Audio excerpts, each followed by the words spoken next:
BA, BCom, BSc, MA, MCom करें विश्व की सबसे बड़ी यूनिवर्सिटी इग्नू से। सॉल्व असाइनमेंट्स और गाइड बुक्स प्राप्त करें। संपर्क करें Mahakal computers, DAV PG college के पास, पंच मंदिरा मोड़ से दाहिने, सिवान। निकोरिया मासिक अनियमितताएं, बच्चेदानी में गांठ, बच्चेदानी बाहर निकालना और डिलीवरी से जुड़ी हर समस्याओं के लिए आज ही आए डॉक्टर वंदना कुमारी के पास। पता है डॉक्टर रामाजी चौधरी से 100 कदम पूरब, डॉक्टर कॉलोनी, सिवानी। अधिक जानकारी के लिए नीचे दिए गए नंबर पर कॉल करें। नमस्कार, न्यूज इंडिया तक देख रहे हैं आप।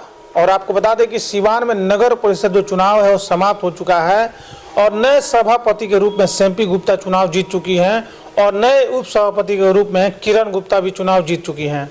साथ ही साथ 45 जो नए वार्ड बने थे वहां से 45 पार्षद चुनाव जीते हैं। लेकिन नगर परिषद चुनाव में जो सबसे खास बात रही, जो चुनावी नतीजों की बात करें तो नतीजों में जो सबसे खास बात रही वो बिल्कुल नगर पंचायत की तरह, यानी जब पंचायत के चुनाव हुआ करते थे, मुखिया के चुनाव हुए थे पिछली बार, बिल्कुल मुखिया के चुनाव की तरह इस बार पार्षद के भी चुनाव हुए हैं। यानी मुखिया के चुनाव में पूरे बिहार में अगर देखा जाए तो बदलाव की बयार चली थी और लगभग 80% से ज़्यादा जो पुराने मुखिया थे वो चुनाव हार गए थे और जनता ने नए लोगों पर भरोसा जताया था। बात करें अगर पार्षद चुनाव की, खास करके सिवान नगर परिषद की, तो सिवान नगर परिषद में भी वही स्थिति देखने को मिला है। आप बता दें कि करीब 80% पुराने जो पार्षद हैं वो सिवान नगर परिषद में चुनाव हार चुके हैं और 80% जो है युवा, खास करके युवा और नए चेहरे जीतकर इस बार नगर परिषद में आए हैं। चुनाव से पहले कई सारे प्रत्याशी लगातार लोग भी जा रहे थे और अपने पक्ष में वोट देने की अपील कर रहे थे। तरह तरह के वादे भी किए गए, लेकिन जनता ने अंत तक सैम्पी गुप्ता को अपना सभापति माना, जो कि समाज सेवी जीवन यादव का समर्थन उनको पूरा प्राप्त था। कहा यह भी जा रहा है कि जो जीवन यादव हैं उनकी ही उम्मीदवार हैं सैम्पी गुप्ता।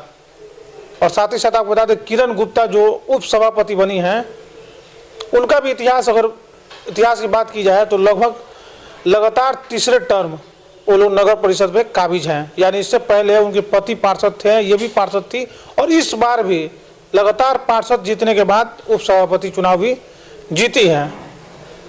बात करें सिवान नगर परिषद की तो इसके पहले 38 वार्ड हुआ करते थे, लेकिन इस बार 45 वार्ड हैं। और अब जब सभी 45 पार्षद चुनाव जीत चुके हैं, सभापति का चुनाव जनता ने कर लिया है, उप सभापति का चुनाव जनता ने कर लिया है, तो लोगों की जो उम्मीदें हैं वो उम्मीदें काफ़ी ज़्यादा बड़ी हैं अपने सभापति और उप सभापति से। लेकिन लोगों की उम्मीदों पर बात करेंगे तो कई सारे ऐसे चेहरे हैं सिवान में जो कि लगातार सिवान के बारे में सोचते रहते हैं, सिवान को लेकर बातचीत करते हैं। ऐसे ही सिवान के एक नेता हैं जो पूर्व में MLC का चुनाव लड़ चुके हैं सिवान से। हम बात कर रहे हैं महबूब आलम उर्फ मिंटू जी का।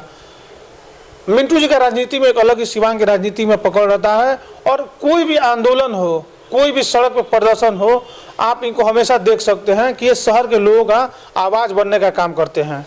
ऐसे में जब नगर परिषद का चुनाव हो चुका है और नए सभापति का चुनाव हो चुका है तो लोगों की जो उम्मीदें बढ़ी हैं, उन उम्मीदों पर, क्योंकि वादा तो बहुत होता था और चुनाव से पहले कई सारे नेताओं ने भ्रष्टाचार का मुद्दा उठाया था कि इस बार भ्रष्टाचार को खत्म कर देंगे।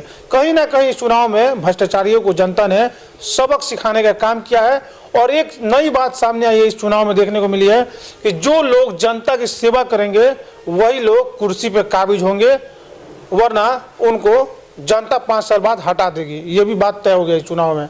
हमारे साथ मिंटू जी, हम इनसे बात करेंगे। मिंटू जी क्या सोचते हैं नए सभापति के चुनाव के बारे में, उप सभापति चुनाव के बारे में क्या सोचते हैं और किस तरह से शहर के विकास होने चाहिए, इस पर बातचीत करेंगे मिंटू जी से। मिंटू जी बहुत बहुत स्वागत है आपका। ठीक है, आपके चैनल को धन्यवाद देते हैं। मिंटू जी, चूँकि राजनीति में आप भी काफ़ी एक्टिव रहते हैं, कहीं आंदोलन हो, कहीं सड़क पर बैठ के प्रदर्शन हो, धरना हो, उसमें भी आप काफ़ी एक्टिव रहते हैं। ऐसे में हम लोग बात करेंगे सिवान की राजनीति पर, खास करके सिवान के विकास पर बात करेंगे। क्योंकि देखिए विधानसभा चुनाव होता है, लोकसभा चुनाव होता है, लोगों की उम्मीदें, जो खास करके वोटर है, उम्मीदें अपने नेता से बहुत ज़्यादा होती है कि हमारे नेता हैं जो चुनाव जीत कर आएंगे तो हमारे बीच रहेंगे और कुछ काम करेंगे। लेकिन इस बार जो सभापति और उप सभापति का चुनाव हुआ है, इसमें ये एक चीज़ देखने को मिला कि जनता ने जितने भ्रष्टाचारी लोग थे उनको नकार दिया, यानी भ्रष्टाचारी लोग को भी नकार दिया। जो लोग हिंदू मुस्लिम की बात करके वोटों का तुष्टिकरण करते हैं उनको भी नकार दिया। तो क्या लग रहा है उनको नकारने के बाद जनता ने जिनको चुना है उनसे कितनी उम्मीदें बढ़ी हैं? आप क्या सोचते हैं इसको लेकर? सबसे पहले तो जितने भी हमारे वार्ड पार्षद जीते हैं, चेयरमैन, उपीय चेयरमैन, जो लोग भी जीते हैं, मैं उनको मुबारकबाद तहे दिल से देना चाहता हूं। दूसरी बात यह है कि आपने बोला कि जितने भी भ्रष्टाचारी लोग थे, जनता आपकी उनको जो है नकार दी है। जिस तरीके से जनता को वो नेता डस्टबिन में डाले हुए थे, तो जनता आज के डेट में उनको खुद ही डस्टबिन में डाल दी हुई है। उन नेताओं को डस्टबिन में जनता ने डाल दिया। जो भी नेता थे पुराने, उनको खुद ही डस्टबिन में डाल दी हुई है। तो सिवान के जनता को मैं धन्यवाद दूंगा कि अगर ऐसा ही रहा, शहर में चाहे जो भी नया वार्ड भी जो भी बना हो, नया चाहे पुराना, उन लोगों को मैं तहे दिल से धन्यवाद देना चाह रहे हैं। दूसरी बात ये कहना चाहते हैं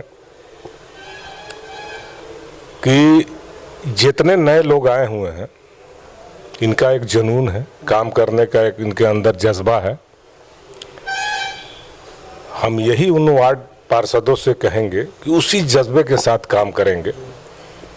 सिवान में तो जितने वार्ड पार्षद थे, उसमें हम एक लड़के का जरूर नाम लेंगे जो हर वार्ड का काम करता था, जिस लड़के का नाम पिंकू है। वो तो वार्ड में जीते नहीं है, मगर वो अपने एक सहयोगी को जिताए हैं। इसलिए हम कहेंगे पिंकू को भी कि अपने देख रेख में जैसे वार्ड को वो रखे हुए थे पहले, वैसे ही देख रेख में रखेंगे। इसलिए कि उनका पीछा अभी तक कोई किया नहीं, जो भी लड़ा उनसे। और बाकी जितने वार्ड पार्षद हैं, उनसे यही कहेंगे कि जनता आप पे भरोसा किया है, इस भरोसे को तोड़िएगा मत। अगर इस भरोसे को तोड़ते हैं आप, तो फिर पिछली कहानी फिर हो जाएगी। जनता जागरूक हो चुकी है, जो सिवान की जनता है। कि सिवान की जनता जागी है, पुराने को इग्नोर किया है और आपको एक चांस दिया है। तो उस चांस के साथ आप उन जनता के साथ आप खर्रा उतरने का काम करेंगे।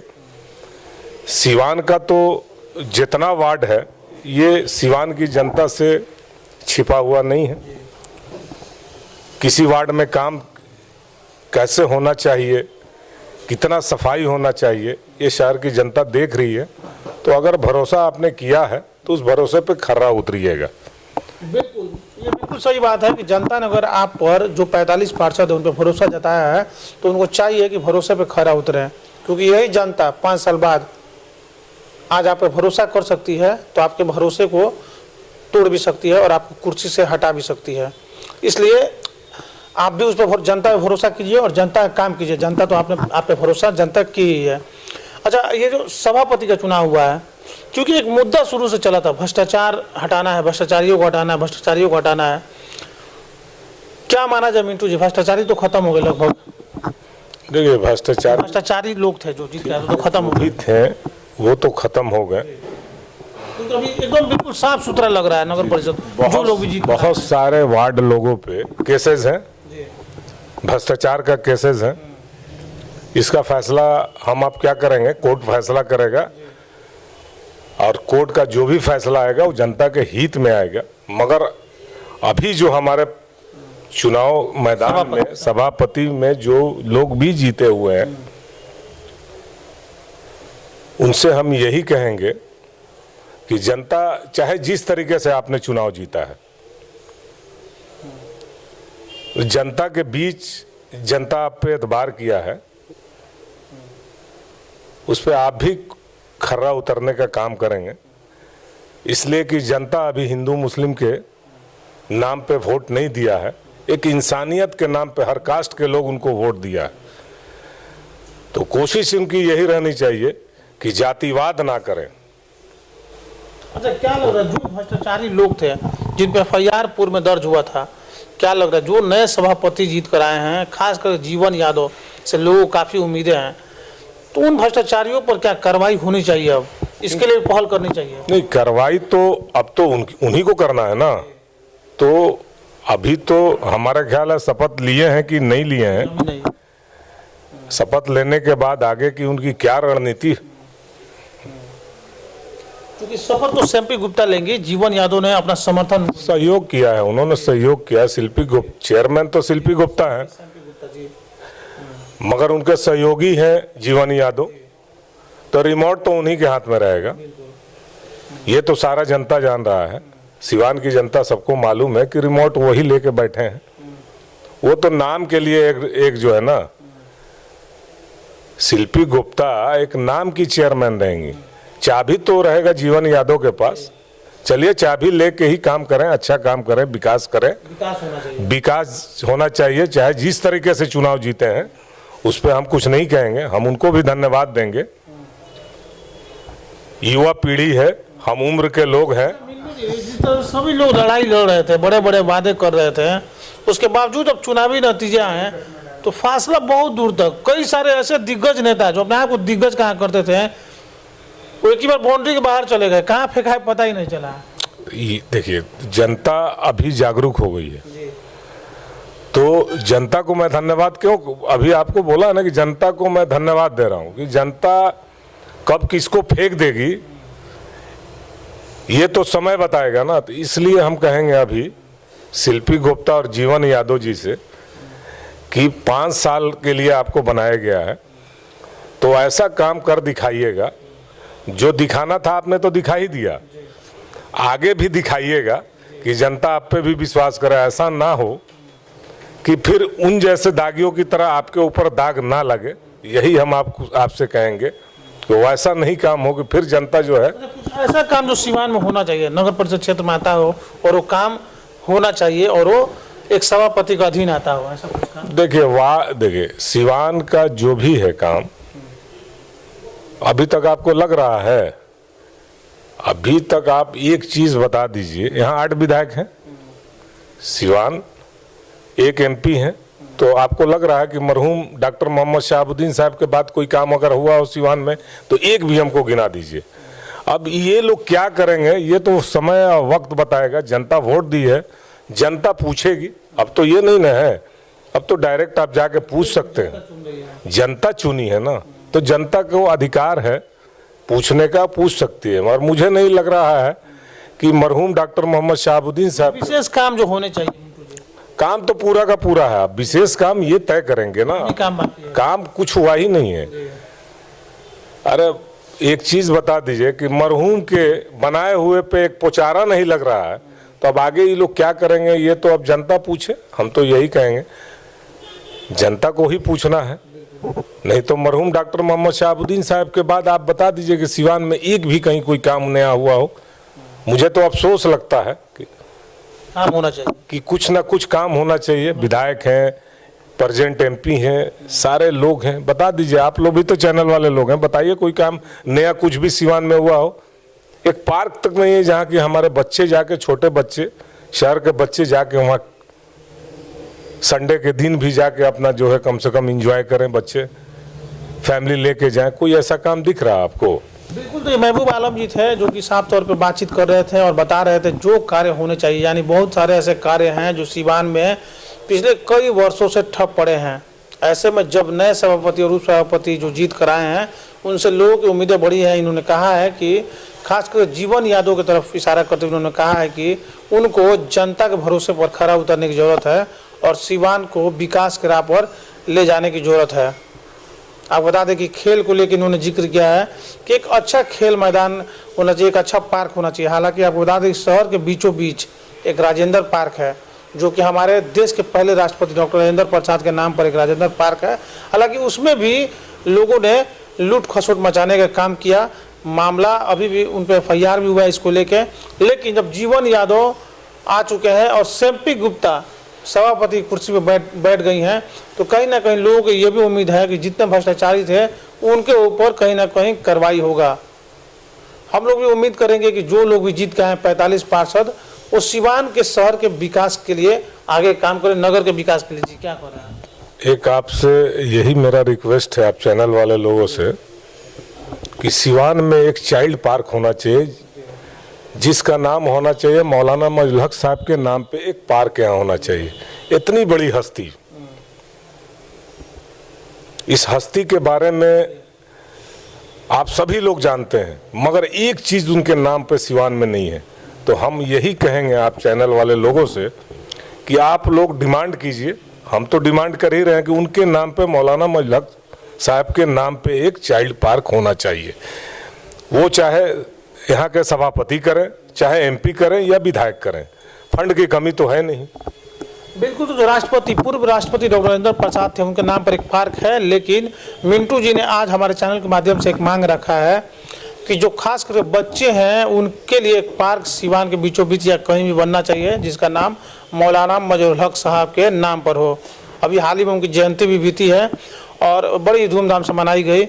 आपको बता दें कि उनके नाम पे पार्क बनाने की बात की जा रही है, लेकिन जब उनका नाम आ गया तो एक चीज़ और आपको बताएंगे। उनके नाम पर एक स्टेडियम बना था, इंडोर स्टेडियम, जिसको सिवान के पूर्व सांसद डॉक्टर मोहम्मद शहाबुद्दीन ने बनवाया था, एकता इंडोर स्टेडियम। लेकिन आज वो एकता इंडोर स्टेडियम, जहां बड़े बड़े खिलाड़ी देश के आते थे खेलने के लिए, उन खिलाड़ी आते थे खेलने के लिए, बावजूद इसके आज जाके देखिए इंडोर स्टेडियम की जो दशा है वो बद से बदतर हो चुका है और किसी का भी ध्यान नहीं है। एमएलसी चुनाव जब हुआ था तब विनोद जायसवाल चुनाव जीत कर आए थे और उन्होंने कहा था कि मैं इस इंडोर स्टेडियम को फिर से नए तरीके से तैयार कराने का काम करूंगा, ताकि सिवान के जो बच्चे हैं इसमें खेल सके और बाहर के खिलाड़ी भी इसमें आ सके। लेकिन अभी तक हुआ नहीं है, सिर्फ बात हुआ है, वादा हुआ है, विकास कुछ नहीं हुआ है। उम्मीद है जो नए सभापति उप सभापति आए हैं वो अपने विधायक और सांसद के साथ मिलकर सिवान को तरक्की के रास्ते पर लेके जाएंगे। ऐसे तमाम खबरों को देखते रहिए न्यूज इंडिया तक। स्टूडेंट क्रेडिट कार्ड के साथ करें job oriented course, BTech, polytechnic, hotel management सहित अन्य प्रोफेशनल कोर्स। एडमिशन के लिए आज ही संपर्क करें Enraj education and welfare trust, Andhardhala overbridge के नीचे, सिवान।